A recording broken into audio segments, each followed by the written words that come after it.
Chapter 1. The Road to Ironmoor Keep. The road to Ironmoor Keep took 4 days. The king's escort was efficient and silent. 6 wolves in human form, armed, expressionless, moving at a pace that made it clear they weren't interested in her comfort. They gave her a horse. They did not give her conversation.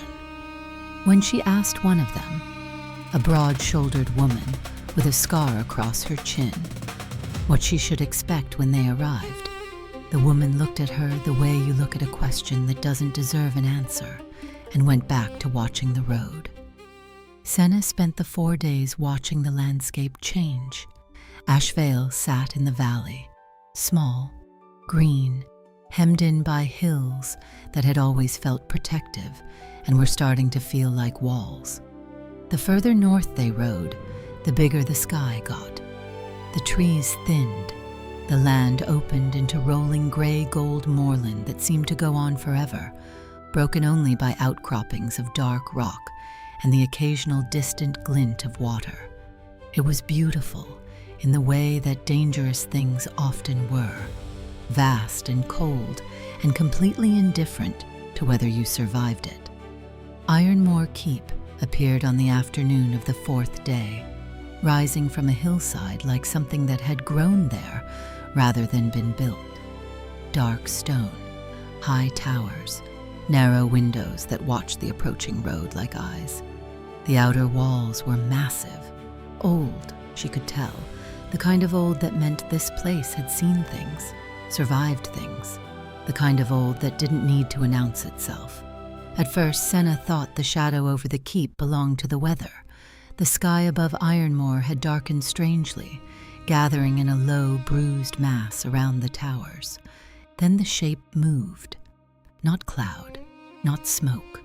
Something vast and lupine seemed to coil around the castle itself, a great dark presence made of mist and stormlight. It curled over the highest tower, slid along the walls, and lowered its head as if scenting the road below. The outline of it was not solid enough to be flesh, and not thin enough to be imagination. A wolf made of power, of warning, of possession. Senna's horse shifted beneath her. The riders did not react with fear. If anything, they straightened. The broad-shouldered woman with the scar across her chin glanced back at Senna for the first time since morning. "You're in luck," she said.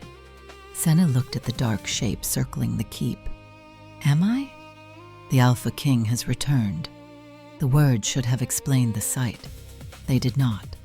The wolf aura lifted its head above the battlements, and for one breath Senna had the unsettling sense that it was looking directly at her. Not with eyes, with recognition, with hunger, with the cold attention of something ancient enough to know what belonged to it before anyone else had agreed. Then the mist shifted, breaking against the towers like a storm passing over stone. Senna tightened her hands on the reins. She had known she was being taken to a king. She had not understood, until that moment, that the land itself might answer to him. Her horse slowed as they passed through the outer gate. The courtyard was organized chaos. Wolves moving with purpose, stable hands, guards rotating positions, servants crossing quickly between doorways. No one stopped to stare at her. Either they were too disciplined, or she was too unimportant to merit attention. Probably both. She was handed off to a woman named Deva, who was the head of the keep's household staff, and who looked at Senna with the carefully neutral expression of someone who had been told to be neutral and was working very hard at it. "I'll show you to your chambers," Dava said. "The Alpha King will receive you at sundown." "Will he?" Senna said. Dava's neutral expression flickered almost imperceptibly. "Yes," she said, "he will." The chambers were larger than Senna's entire house in Ashvale. Stone walls hung with heavy tapestries, a fireplace big enough to stand in, a bed that seemed almost aggressive in its size and softness. a window that looked out over the moorland she'd just crossed, the distance making it look peaceful, in a way it hadn't felt from inside it. She sat on the edge of the bed and looked at her hands. She had agreed to this. She reminded herself of that. No one had forced her. The elders had given her the choice, and she had made it with her eyes open. And she was not the kind of person who collapsed into self-pity about decisions she'd made herself. But her hands were shaking slightly. She pressed them flat against her thighs and waited for them to stop. They mostly did. The Alpha King received her in a room that was clearly designed to be intimidating. It was working. High ceilings, stone floors, a long table that nobody was sitting at, torches rather than candles, the light rough and orange and unflattering. The room seemed built to make a person feel small before anyone in it had said a word. At the far end of the room, standing with his back partially to her, looking at a map spread across a secondary table, was Cael Dawnmoor, Alpha King of Ironmoor. She had heard descriptions of him. Everyone had. The stories varied. Some made him a monster. Some made him a statue. Some made him something in between. What she hadn't expected was how still he was. Even from across the room, there was a quality to him that she didn't have a word for at first, like a held breath, like a drawn bow. Senna took 3 steps into the hall before she noticed the bag. It sat on the stone floor several paces ahead of her, dark and heavy and wrong. At first, her mind tried to make it ordinary, a travel sack, a bundle of supplies, something left by a careless servant who would be punished for forgetting it in a room like this. Then the smell reached her, foul, sweet beneath the rot, old blood and opened flesh. Her steps slowed. The drawstring at the top of the bag had loosened, not enough to spill its contents, just enough to show her what rested inside, a face, or what remained of one. Senna's stomach turned so hard she had to stop where she stood. One eye stared through the gap in the leather, half-lidded and dull.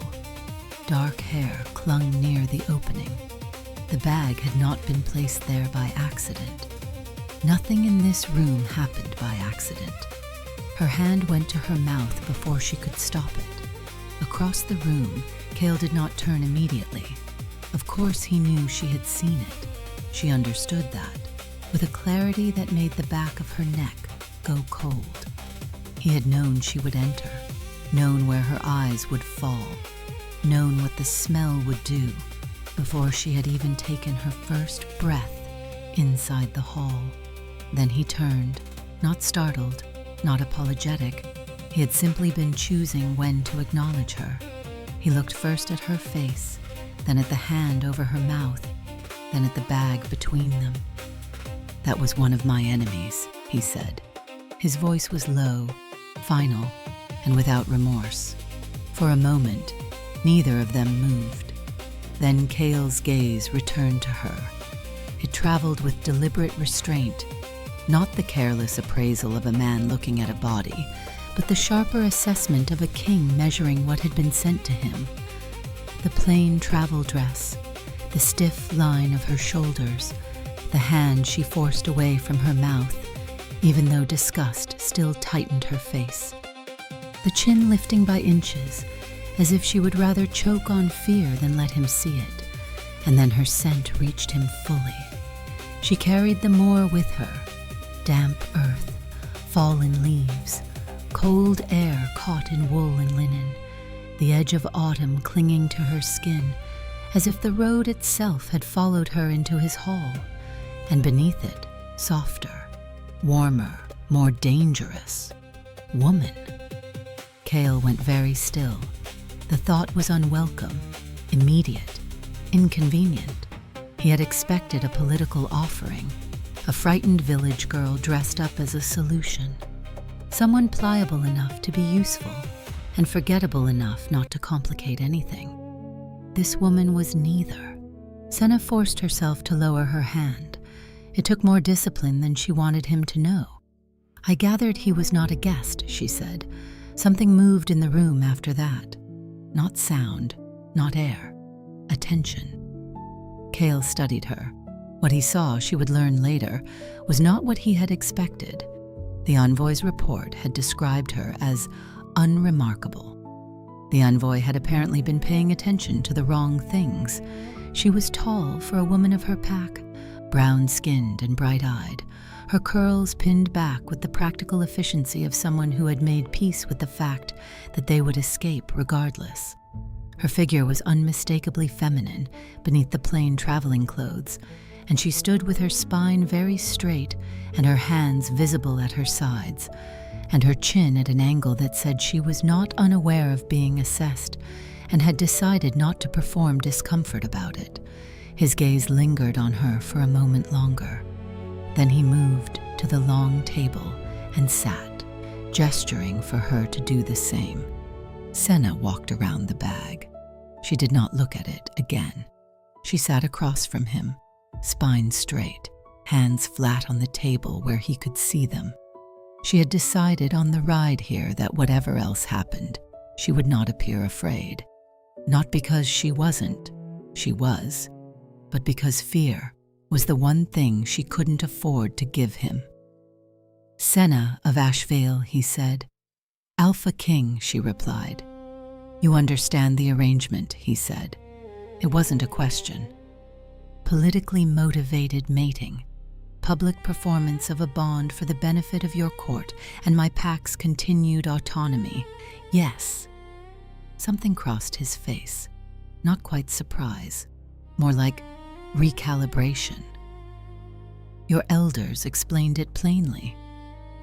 I asked them to. Most people sent into this room want to soften things, make them easier to say. I don't see how that helps either of us. Another silence. He looked at her differently this time, still giving nothing back but looking with more attention. There are conditions, he said. I assumed. You will be presented to the court as my mate within the week. You will attend formal functions at my side. You will conduct yourself in a manner consistent with the title. You will not embarrass this keep or its people. He paused.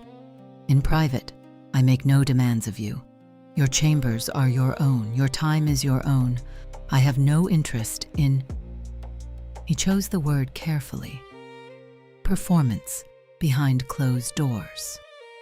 Senna absorbed this. And Ashvale? Keeps its land rights, keeps its elder council, folds under Ironmoor's protection, not its rule. Your people answer to their own elders in matters of daily governance. They answer to me only in matters of pack security and inter-territory law. And if I leave? If this arrangement ends? His jaw tightened slightly. It won't end. Everything ends, Senna said. I'd like to know what happens to my village if it does. The protections on Ashvale are unconditional once granted. They don't dissolve with the arrangement. I want that in writing. The silence that followed was different from the others, longer, more textured. All right, he said finally. She hadn't expected that. She had expected argument or dismissal, or the kind of cold patience that was really just contempt wearing better clothes. The simple agreement threw her more than any of the rest of it had. All right, she repeated. Is there anything else? She thought about it honestly. Her eyes did not move toward the bag. Not tonight, she said. There probably will be. For the first time, something moved at the corner of his mouth. Not quite a smile. The ghost of one, gone before she could be sure she'd seen it. No doubt, he said, and dismissed her.